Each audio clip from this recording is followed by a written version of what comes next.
These astronauts are about to watch the entire Earth be engulfed in a toxic fog and deal with the reality that they might be the last humans left alive.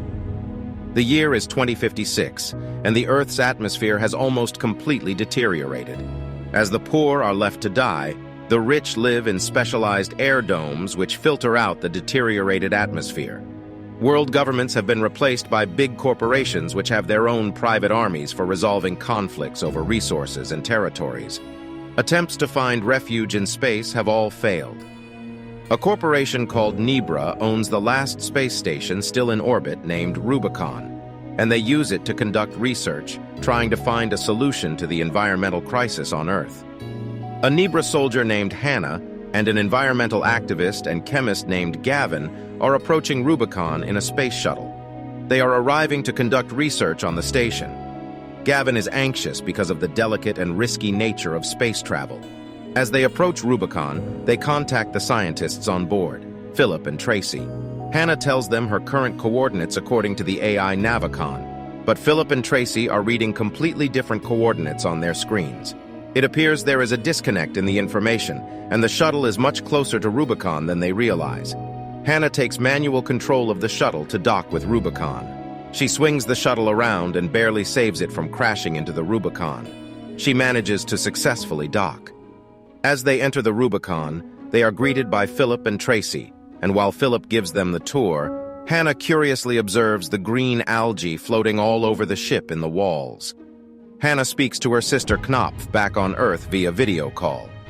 Afterward, the ship's crew properly welcomes Hannah and Gavin over a few drinks.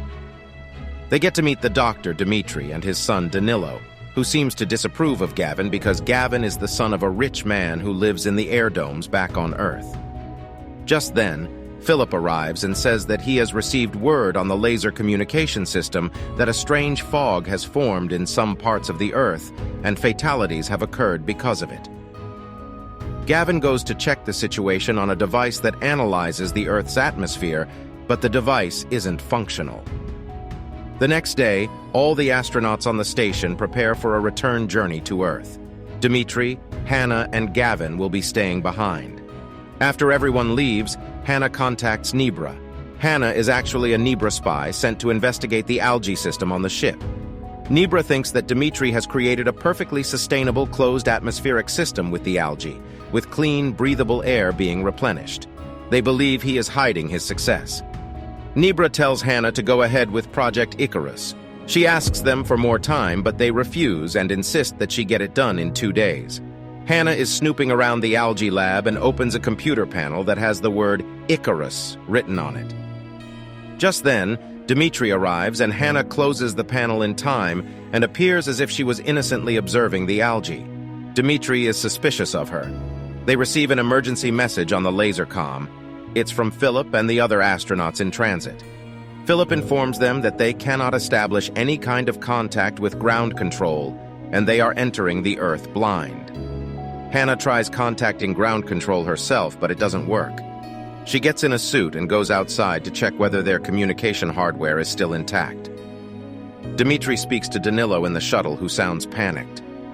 Outside, Hannah is checking the hardware when she receives a transmission from the astronauts in the shuttles full of screams. They're saying that their shuttle is burning up badly on re-entry and they cannot slow down. With some final loud screams, the transmission cuts off and Hannah turns around to see that a weird brown fog cloud is slowly covering the entire planet. Hannah comes inside and desperately tries contacting ground control or Nebra, but she receives no answer from anywhere. She gets one final message from her sister explaining that soldiers on the ground have been called in to evacuate people to the bunkers. Meanwhile, Dmitri is distraught, having just heard the final screams of his son, Danilo. Over the next couple of days, Hannah continues to try and contact anyone back on Earth, but to no avail, because the lasers of their communication system cannot penetrate the fog. Meanwhile, Dmitri stays locked up in his room and mourns his son. When Hannah tries to talk to him, he angrily tells her to go away. Gavin keeps trying to get the atmosphere analyzer to work to figure out what this fog is. One day, Gavin wakes up and notices that the analyzer has worked, but what he finds seems to shock him. Gavin walks into the space station's airlock and depressurizes it, trying to commit suicide. Hannah notices this on the CCTV cameras, and she and Dmitri rush to save Gavin. They watch as he squirms from a lack of air, but they cannot repressurize and open the door until the airlock has fully depressurized first. It finally does, and they fill it with air at full speed. They open the door, and they give Gavin CPR and mouth-to-mouth to save him. It works. As Dmitri looks after an unconscious Gavin, he tells Hannah that he knows she is a Nebra spy sent to check up on the algae system. Hannah says that Nebra funds this station and his research, so the algae system is technically theirs, but he angrily disagrees. The next day, Hannah is working when she notices Gavin walking about the ship. Hannah and Dmitri follow him and find him sitting in the communications room. He reveals to them what he learned from the analyzer. The fog covering Earth is completely toxic, and no one can survive a second of breathing it. Everyone on Earth is dead. Gavin has a panic attack and has difficulty breathing. Dmitri gives him some medicine and puts him to bed. They set up an alarm in his room in case he wakes up.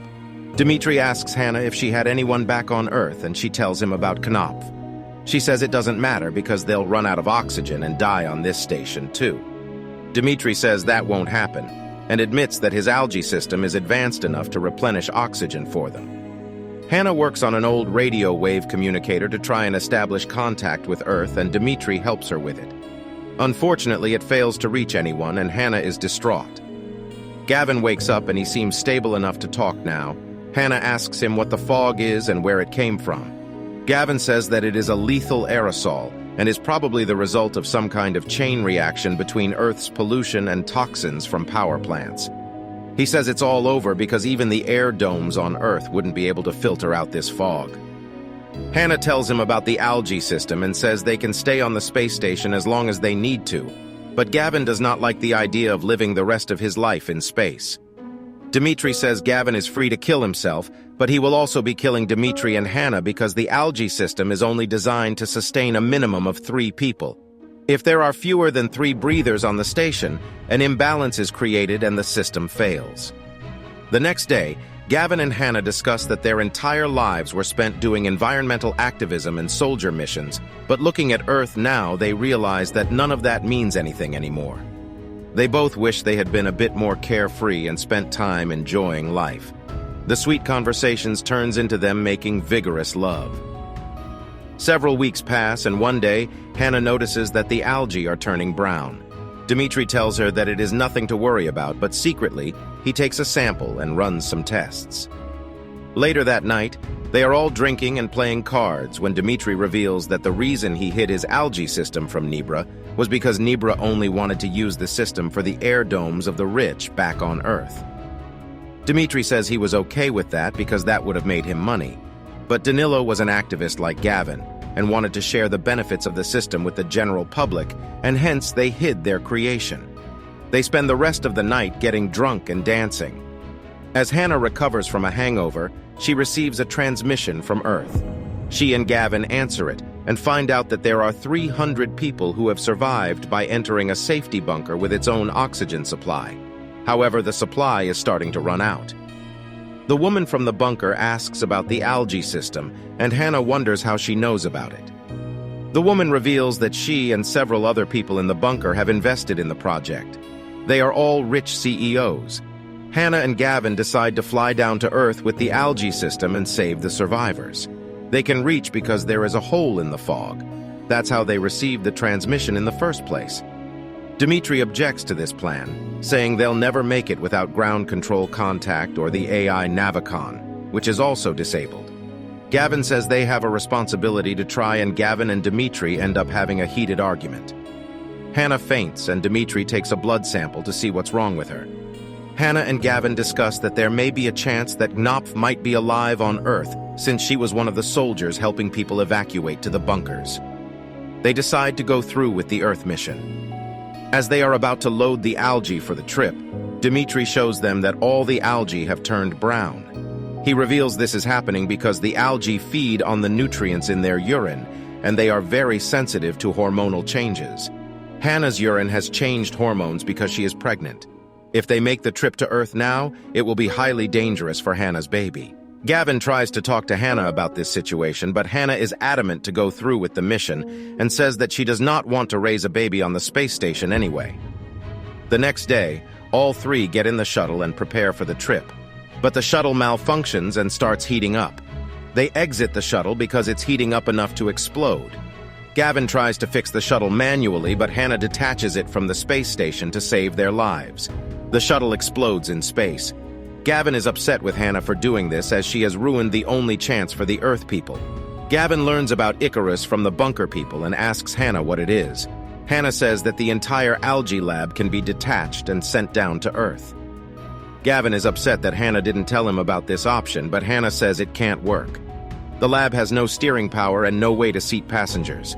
However, Gavin, being the activist he is, says they have to try this for the people on Earth. It is their responsibility. While walking around the ship, Hannah learns that it was Dmitri who shut down the cooling system of the shuttle and caused the malfunction. She calls him out on it and says they will be using Icarus to get to Earth now. Dmitri says that the people she is trying to rescue don't care about her. He says that the reason they wanted the algae system so urgently was probably because they knew the fog was coming. They knew, and they didn't tell anyone because they didn't want to share their bunkers. Hannah talks to the bunker survivors and learns that they didn't allow soldiers to enter the bunkers. This enrages Hannah, who now knows that her sister probably didn't survive either. Gavin tries to convince her to still go through with the mission because there are innocent children in those bunkers as well. But Hannah refuses. Gavin tries to go through with the mission regardless. He ties up Dmitri and starts loading the algae. Hannah arrives and he lets her in the room. He says he knows she is a good person and she won't try to stop him. It seems for a minute that Hannah is going to comply, but she gets up and destroys the Icarus mainframe. Gavin is distraught. Over the next few days, Gavin stays frustrated in his room. One day, Hannah finds Gavin's body in the depressurized airlock once again, and this time, she fails to save him. They give Gavin a funeral, and Hannah tells Dmitri that this was Gavin's way of forcing his will on them. Now that they need 3 breathers on the ship, they have to go down to Earth and rescue the survivors. Dmitri is horrified, and he reveals that the 3 breathers thing was a lie he made up back then to stop Gavin from trying to commit suicide again. They are both distraught. Several years pass, and Hannah now has a daughter named Knopf, after Hannah's sister. Knopf is playing around the ship when she finds the radio communicator. She comes in contact with some kids on Earth who reveal to her that they are the children of survivors looking for other survivors now that the Earth's atmosphere is finally cleared up. The end. Thank you for watching. Be sure to like our channel and subscribe if you enjoy content like this. Also, let us know what movie you would love us to recap for you.